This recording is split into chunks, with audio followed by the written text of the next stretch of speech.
Hey everybody, Merry Christmas from Afghanistan. Hi sweetheart, hi Mark, Joel, Sarah, and Ruth.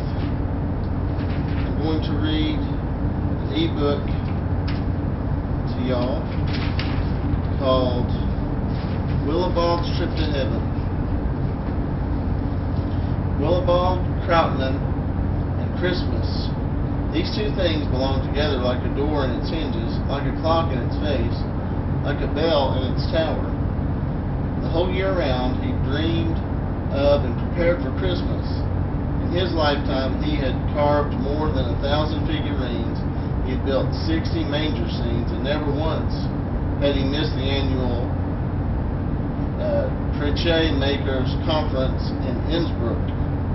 Willibald had a round, sucky figure that was much too small for his ambitious soul. Often his ego would inflate itself, rise up and whisper in his ear, "Willibald, don't forget that you're the greatest artist in the land. There's no other worthy of comparison. And this is common knowledge in heaven too. There's hardly another craftsman there as highly esteemed as you. When you die, the gates of paradise shall be flung wide in welcome, and you shall enter in triumph. And just wait till you see the mansion that has been prepared for you." Such little murmurings often fell into Willibald's ear, and he was always a ready listener.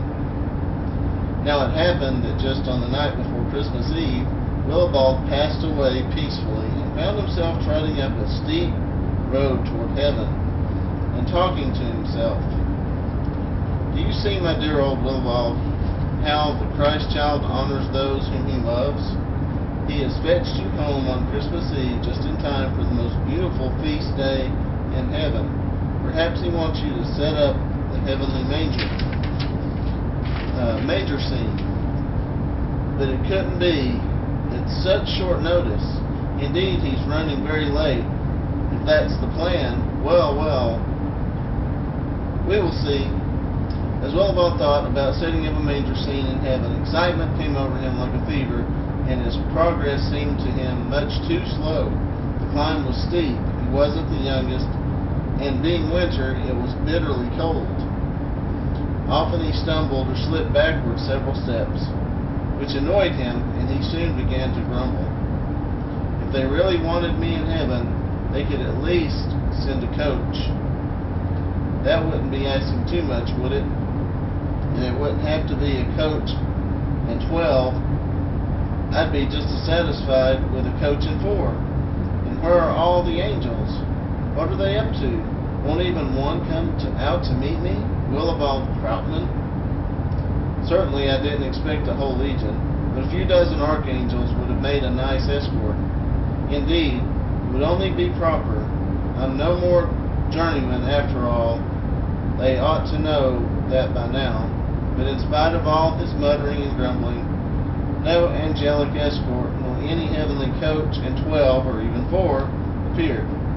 There was nothing Willibald Krautmann could do but walk wearily onward, and so he continued in silence for a long time. Darkness fell, the moon rose, and soon his strength began to ebb. He sat down on a large rock. Suddenly he noticed in the distance a wonderful city, the heavenly Jerusalem. It stood on a silver hill, and the walls, houses, and towers gleamed with gold. The city is illuminated with a light that was brighter than the sun, yet not half as blinding. It was mysteriously mild and soft. The windows and facades shimmered with reds and purples. Willibald gaped. Soon, however, the cold got to him. He began to grumble again. "Isn't anyone coming? Perhaps they are not quite finished preparing my reception, or they think I'm still far off. Well, I'll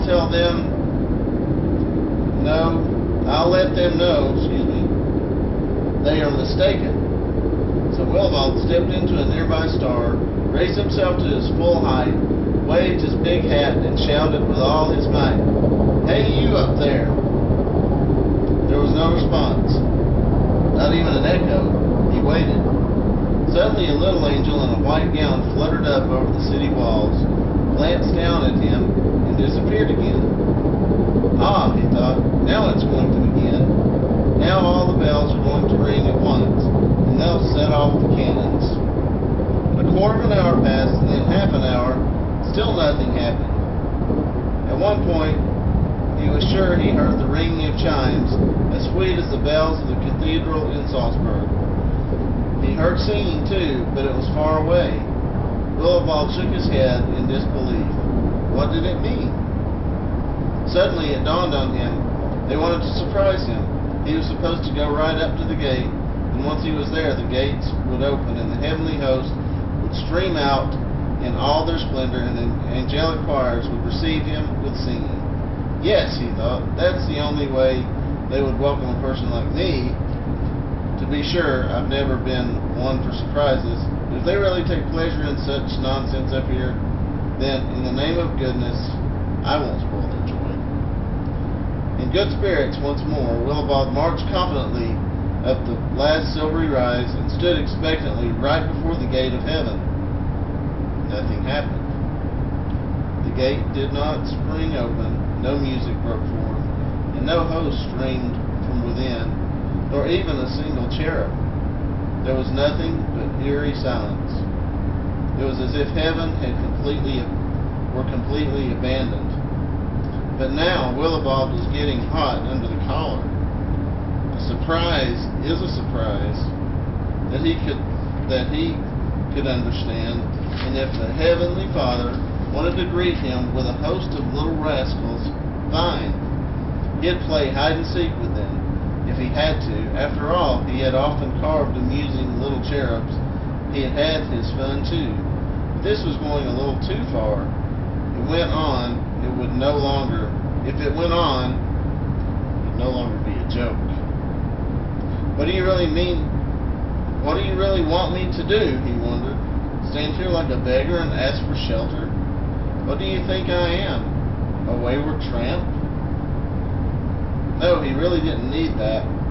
He, Willibald Krautmann, who had given his very life to Christmas and the Christ child. Oh well, he sighed. If they can wait, so can I. We'll see who runs out of patience first. And so he sat down on a stone near the gate, his chin in his hands. He began to feel rather sorry for himself. Then it happened. Suddenly, from behind the arch of the closed gate, he heard hundreds of jubilant, high-pitched voices growing louder and louder. Then the gates of heaven opened, and a great crowd of cherubs pressed forward and spilled out.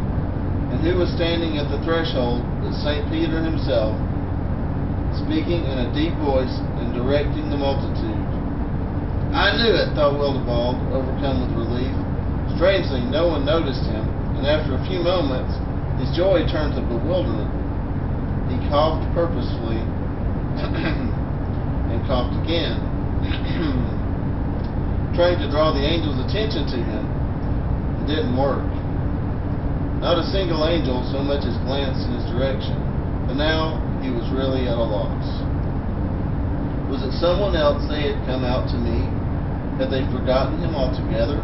Perhaps God, in all the flurry of holiday activities, had forgotten to announce that he, Willibald Krautmann, was due to arrive.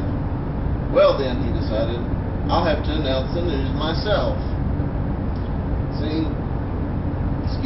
Seeing a bell pull on one side of the gate, he grasped it and threw his whole weight on the rope. It worked. A gong sounded and a head popped out